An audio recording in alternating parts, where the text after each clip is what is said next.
عباد محمد صلی علیہ وسلم صلاۃ و سلاما علیک یا رسول اللہ۔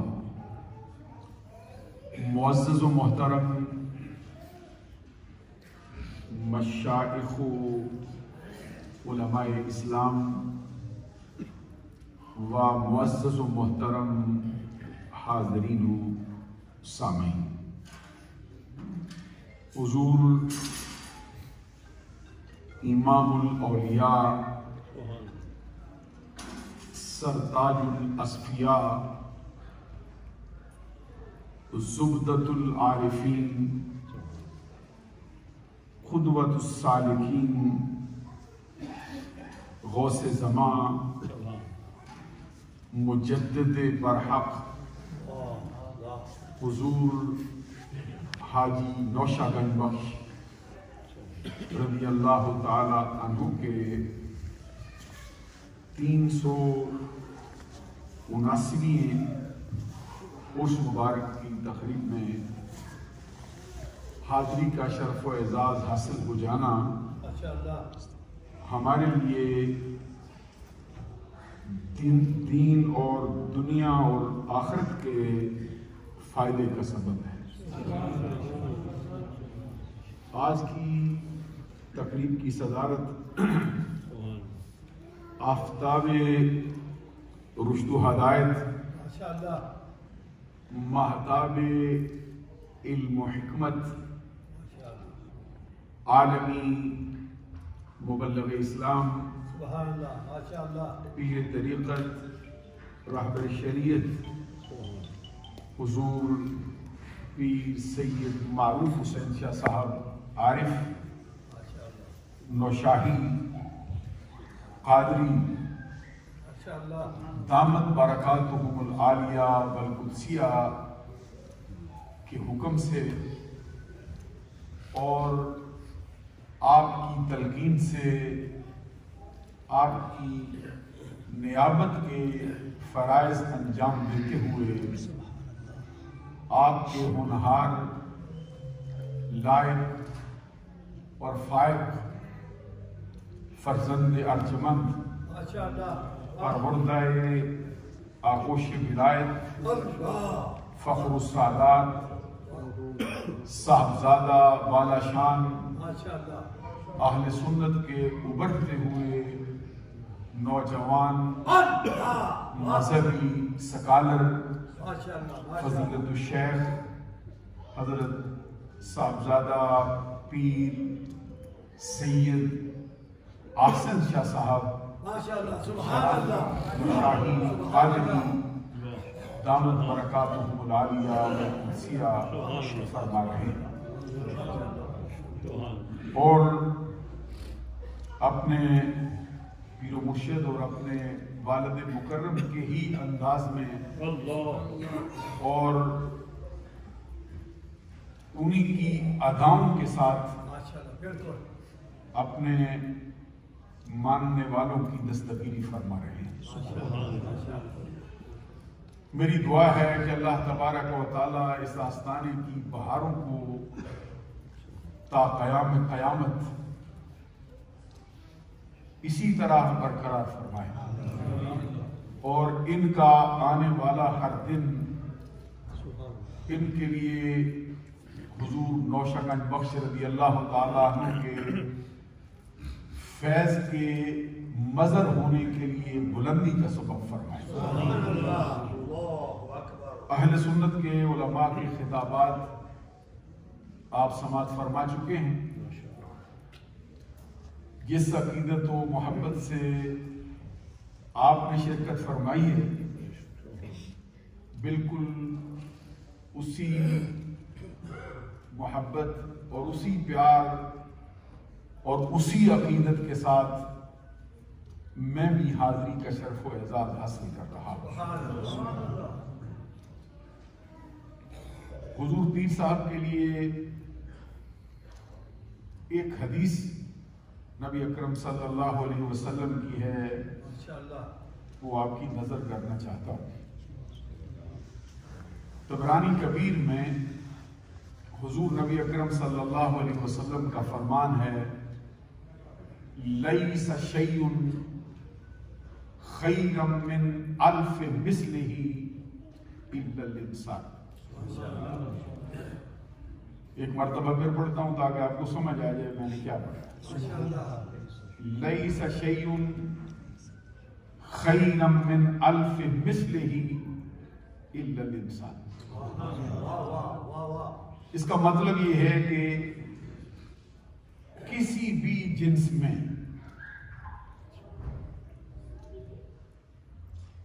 اس کا ایک فرد اس کی ہم جنس افراد میں 1000 کے مقابلے میں نہیں ہو سکتا ہے. ایک شیر کتنے شیروں کا مقابلہ کر سکتا ہے؟ ایک گھوڑا دوسرے کتنے گھوڑوں کے مقابلے میں بڑا ہو سکتا ہے؟ حضور نبی اکرم صلی اللہ علیہ وسلم کا فرمان ہے کہ کسی بھی جنس میں اس کے ہم مثل افراد میں سے کوئی شخص 1000 کے برابر نہیں ہو سکتا مگر انسانوں میں اللہ نے رکھا ہے. تو الف یہاں صرف 1000 کے عدد کو نہیں گھیرتا ہے بلکہ یہ 1000 کے جنس کے عدد کو گھیرتا ہے.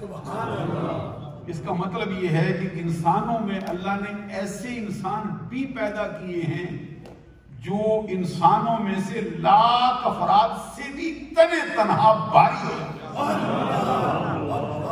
اللہ تبارک و تعالیٰ نے حضرت پیر صاحب کو بھی یہ جوہر دیا کہ وہ صرف 1 یا 2 یا 10 یا 20 یا 100 انسانوں پہ بھاری نہیں ہیں بلکہ اللہ نے ان کو لاکھوں افراد پہ بھاری کیا.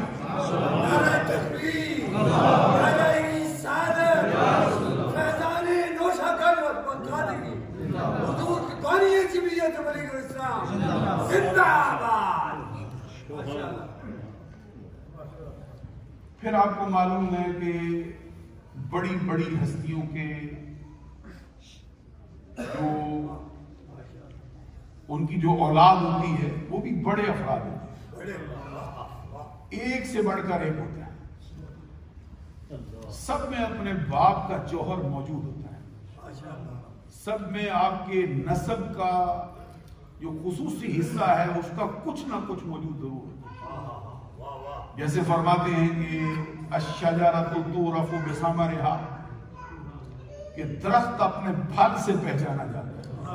جیسے کہتے ہیں الولد سر لابی بیٹا اپنے باپ کا راز ہوتا ہے. بیٹے سارے ہوتے ہیں لیکن سارے بیٹے برابر نہیں ہوتے. آپ کو معلوم ہے حضرت یعقوب علیہ السلام کے 12 بیٹے لیکن یوسف جیسا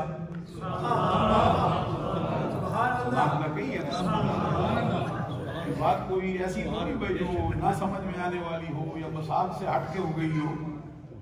حضرت یعقوب علیہ السلام کے نسب میں ہے سب کا نسب حضرت یعقوب حضرت اسحاق حضرت ابراہیم ہی سے ملتا ہے لیکن ان 12 میں سے یوسف جیسا کوئی نہیں. میں یہ کہنا چاہتا ہوں حضرت نوشہ بخش کی اولاد میں اللہ رب العزت نے مختلف ادوار میں بڑے بڑے افراد پیدا کیے اور بڑے بڑوں کو شرف بخشا ہے لیکن اس دور کے اندر ان کی اولاد میں جو مرتبہ حضرت پیر سید معروف حسین شاہ صاحب کو دیا ہے وہ جدا مانا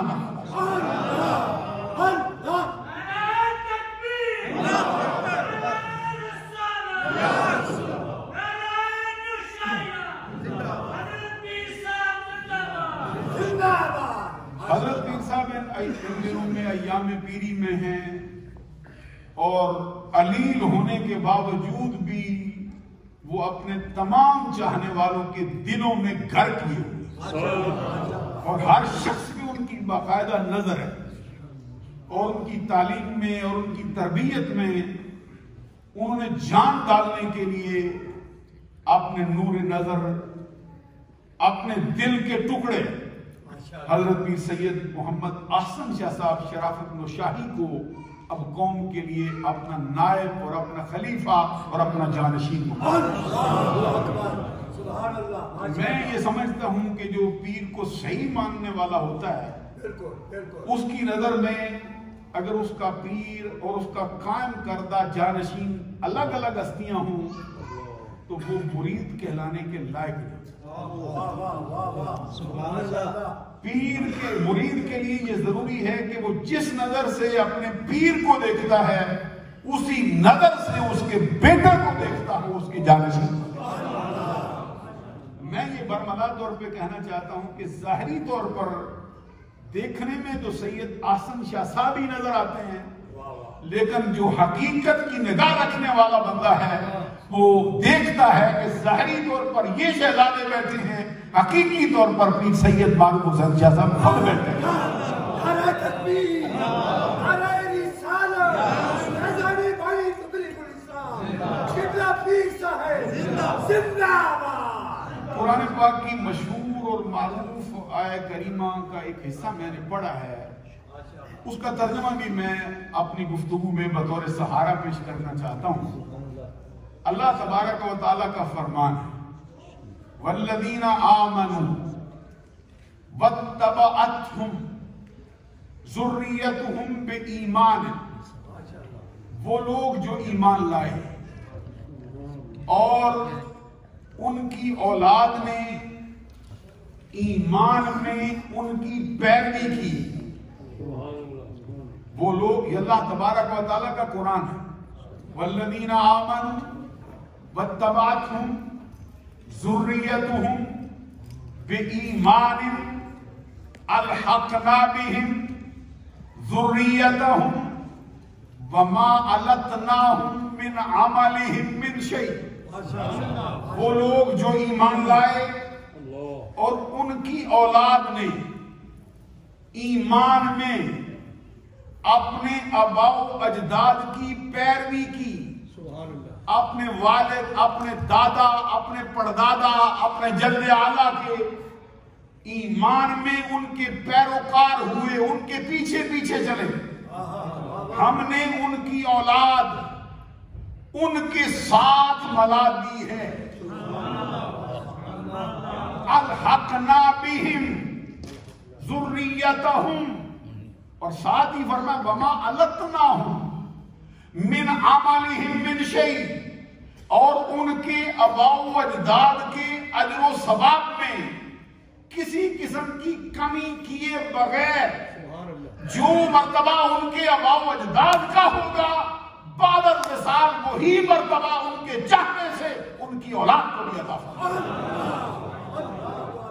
اس کی تفسیر میں صاحب در منصور خاتم الحفاظ امام سیوطی رحمت اللہ علیہ نے حضرت عبداللہ بن عباس رضی اللہ تعالی عنہما کا ایک قول نقل کیا ہے، فرماتے ہیں کہ وہ فرماتے ہم ذریت المومن یموتون علی الاسلام، اس سے مراد اہل ایمان کی وہ اولاد ہے جو جن کا انتقال حالت ایمان پر ہوا ہے، جن کا انتقال حالت ایمان پر ہوا ہے، بعد الوصال جو مرتبہ ان کے آباء و اجداد کا ہوگا وہی مرتبہ ان کی آنکھوں کو ٹھنڈا کرنے کے لیے ان کی اولاد کو بھی عطا فرما دیں۔ اگرچہ ان کے اعمال میں ان کے مقابلے میں کمی ہوگی، اگرچہ ان کے مقابلے میں ان کی اولاد میں وہ چیزیں نہیں ہوں گی، لیکن ان کے والدین کی آنکھوں کو ٹھنڈا کرنے کے لیے وہی رتبہ جو ان کو دیا تھا ان کے چاہنے سے ان کی اولاد کو بھی عطا کرنا۔ اسی مقام پر ایک اور حدیث بھی انہوں نے نقل فرمائی ہے جو براہ راست نبی اکرم صلی اللہ علیہ وسلم کا فرمان۔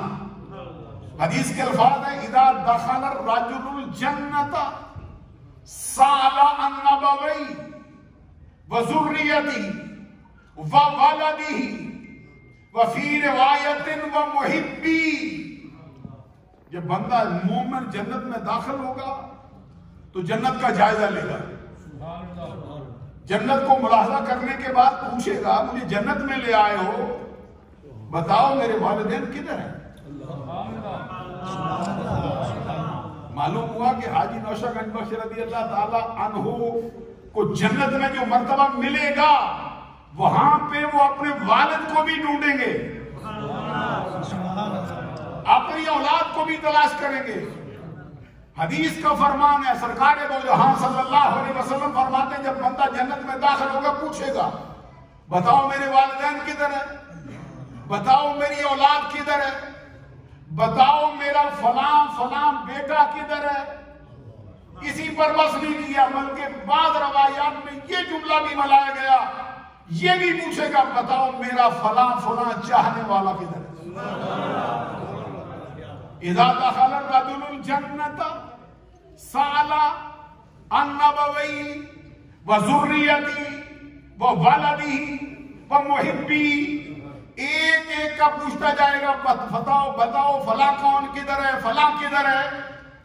فرشتے اس سے کہیں گے چونکہ ان کے اعمال تیرے جیسے نہیں تھے اس لیے وہ تیرے درجے کو پہنچ ہی نہیں سکتے، تیرا درجہ کجا ان کا درجہ کجا، تیرے اعمال اور طرح کے ان کے اعمال اور طرح کے، تجھے وہاں پہ کیسے لے جائیں؟ حضرات غور طلب انہیں کیسے لے آئیں؟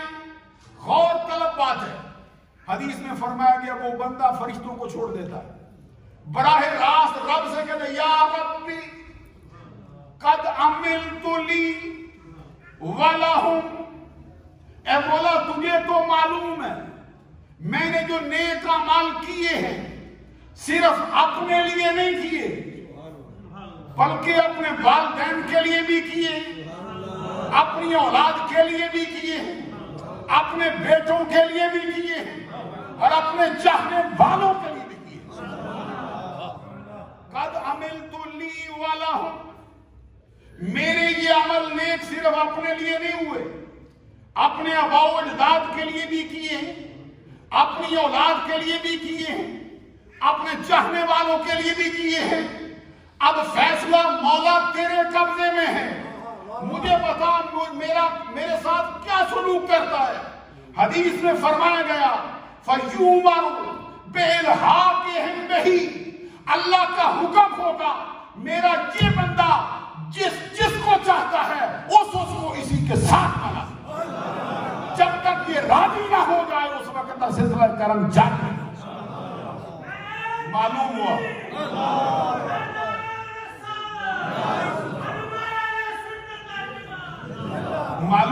کہ جس ہستی کے ذکر کے لیے ہم جمع ہیں یہ اللہ کے برگزیدہ بندوں میں سے انتہائی مرکزی ہستی، اور اتنی مرکزی ہستی ہے کہ جن کے بارے میں یہ کتابوں میں لکھا ہے کہ آفتاب پنجاب ملا عبدالحکیم سیالکوٹی جن کا شہرہ 4 دانگ عالم میں 400 سال سے بج رہا ہے، جس کے علم کے سامنے، جس کے تقوی کے سامنے، جس کے پرہیزگاری کے سامنے بڑے بڑے اٹھے ہوئے سر جھک جاتے ہیں، انہوں نے بھی جن سے خرقہ خلافت لینا اپنے لیے دین اور دنیا کے فخر کا سبب سمجھا،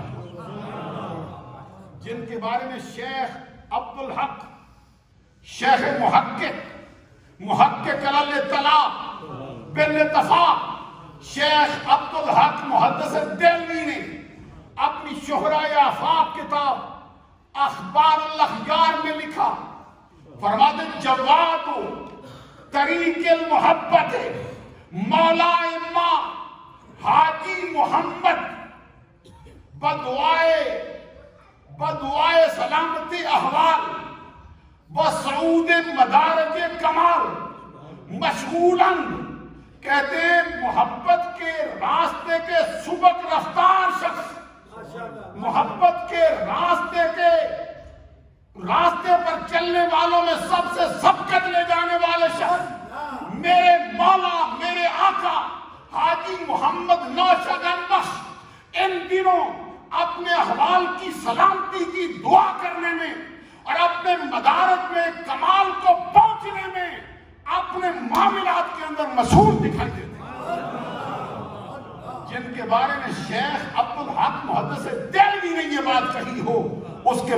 والوں کے ہاں اس کی عظمت کا حال پھر کیا. اور وہ ہستی جن کے بارے میں یہ جنہوں نے ان کے سلسلے میں بیعت کی، جو ان کے بہت قریب آئے، انہوں نے حضرت حاجی نوشگن بخش رضی اللہ تعالیٰ عنہ کی بارگاہ میں نذرانہ عقیدت پیش کیا. کسی نے یہ کہا ندیدم، کسی نے یہ کہا کہ اس دور کے اندر ہم نے جیسا پیر حاجی نوشگن بخش کو دیکھا ہے ایسا ہماری نظر سے نہیں گزرا. ندیدم ندیدم ندیدہ بودم، ایشان و آشنائی ندیدم ندیدہ بودم. حضرت نوشگن بخش رضی اللہ تعالیٰ عنہ کے لیے کہا بئی صورت بئی قامت بئی قد، ندیدم مرشد دیگر بعالم، بئی صورت بئی قامت بئی قد، ایشان و آشنائی دیدم ندیدہ بودم. تو مجدد زمانہ، ہم شاہ نو و عالم، چوں در الف ثانی دیدم ندیدہ بودم. بلند آواز سے سبحان اللہ. آپ تو چونکہ فارسی زبان سے زیادہ آگاہ نہیں ہے، ویسے تو میرا نظریہ ہے کہ نوشگن بخش کو ماننے والا ہو اور فارسی سے آشنا نہ ہو، اور جو ویسے ہی بڑے ماہر ہیں فارسی پڑھانے والے لوگ، ان کے چہروں پہ اگر روشنی نظر نہ آئے، ان کے چہرے اگر چمکنے نہ لگیں، کیونکہ بات تو میں نوشگن بخش ہی کی کر رہا ہوں. اسٹیج سے بھی ذرا میں سبحان اللہ، ایک ہوتا ہے چہرہ ذرا گلاب سا. نعرہ تکبیر، نعرہ تکبیر، نعرہ رسالت، فخر نوشاہی، فخر نوشاہی، مجدد اسلام حضرت سیدنا نوشاد بخش قادری، قبلہ پیر صاحب، صاحبزادہ صاحب، اہل سنت. مرید کے سامنے جب اس کے پیر کی بات ہوتی ہو، چاہے کوئی بے ڈھنگے انداز میں کرتا ہو، چاہے کسی کو کرنے کا نام ہی سے نکالتا ہو، خالی نام ہی لیتا جا رہا ہو، تو سچا مرید تو صدقے والی ہو جاتا ہے، جھوم جھوم جاتا ہے. اس کا چہرہ پھر مرجھایا نہیں رہ سکتا، اس کے چہرے پہ مسکراہٹ ہوتی ہے، اس کا چہرہ انار دانہ ہو جاتا ہے، کیونکہ وہ تو اس شمع کا متوالا ہوتا ہے، وہ تو اس چاند کا چکور ہوتا ہے، وہ تو اس بلبل کا پھول ہوتا ہے، اس پھول کا بلبل ہوتا ہے جس کا تذکرہ کیا جا رہا ہو. عزیزان گرامی قدر، میں جو بات عرض کر رہا تھا، یہ 13ویں صدی کے آغاز کا شخص ہے جس نے یہ بات کہی. وہ کہتے ہیں اس دور کے اندر مرشد تو بڑے بڑے ہوئے ہیں، لیکن بئی صورت بئی قامت بئی قد، نہ اس صورت کا معنی، نہ اس قد کا معنی، نہ اس قامت کا معنی کوئی اور پیر دیتا ہے جیسے حاجی نوشگن بخش کو اللہ نے کہا. اللہ نے ان کو ظاہر کا بھی کمال دیا ہے، باطن کا بھی کمال دیا ہے. ان کی سیرت بھی اونچی رکھی ہے، ان کی صورت بھی ہے. ساتھ ہی فرماتے ہیں ایشان و آشنائی دیدم ندیدہ بودم، یہ بلند و بالا شان جو اللہ نے اپنے کرم سے، اپنے محبوب کے توسل سے حاجی نوشگن بخش کو عطا فرمائی ہے، میں نے کسی مقام پر نہیں دیکھی ہے. تو مجدد زمانہ،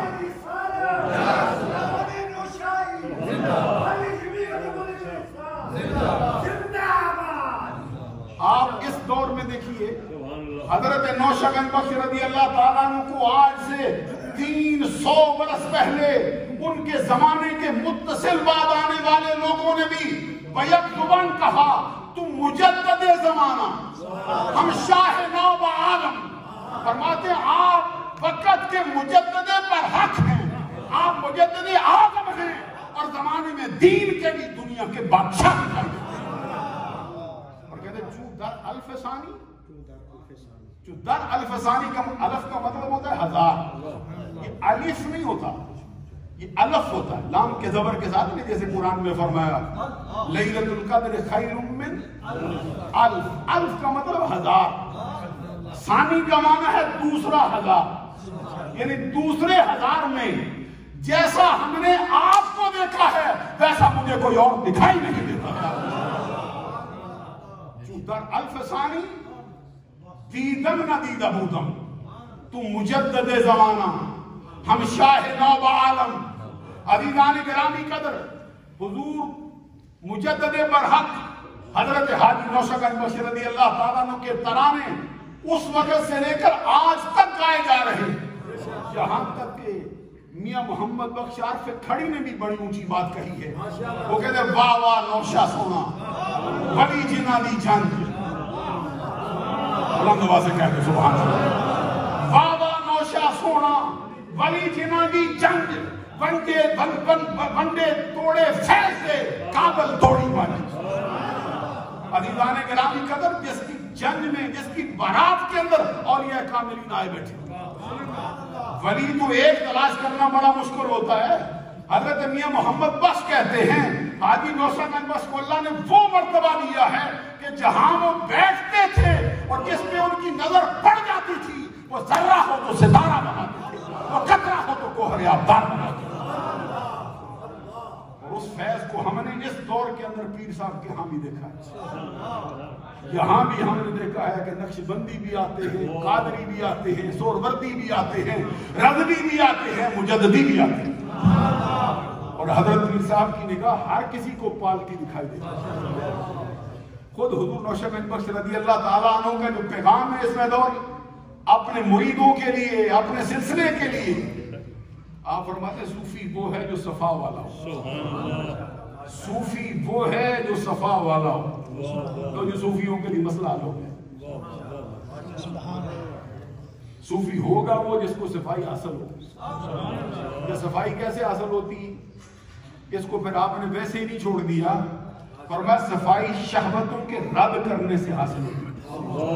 تو فرمایا شہوتیں کب رد ہوتی؟ فرمایا جب بندے کو نفس پہ غلبہ حاصل ہوتا ہے.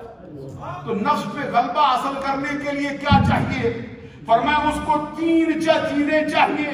سب سے پہلے ترک عیش کرے، اس کے بعد دنیا کو فنا سمجھے، اس کے بعد ہر کام اپنے نفس کی خواہش کے مخالف کرے. اللہ تبارک و تعالیٰ اس کو پکا صوفی بنا دے. پھر میں دیکھتا ہوں کہ سلسلہ عالیہ نوشاہیہ کی جو طریقت کی کتابیں اس کے اندر حضرت نوشہگنج بخش کا جو پیغام لکھا ہے، ان سے پوچھا گیا تھا کہ سب سے بڑا وظیفہ کون سا ہے؟ آپ نے فرمایا سب سے بڑا وظیفہ قرآن کی تلاوت.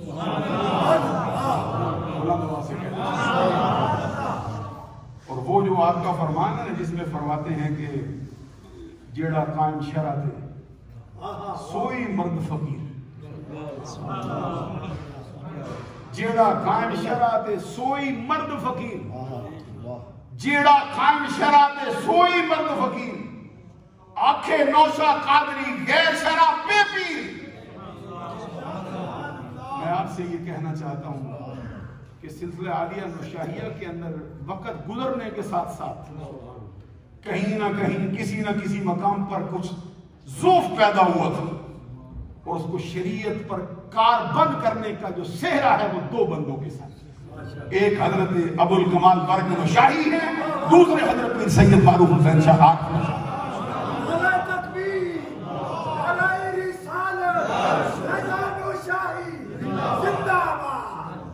آپ کا یہ فرمان ہے کہ مرید کو اور سالک کو کیسا ہونا چاہیے، فقیر کیسا ہونا چاہیے.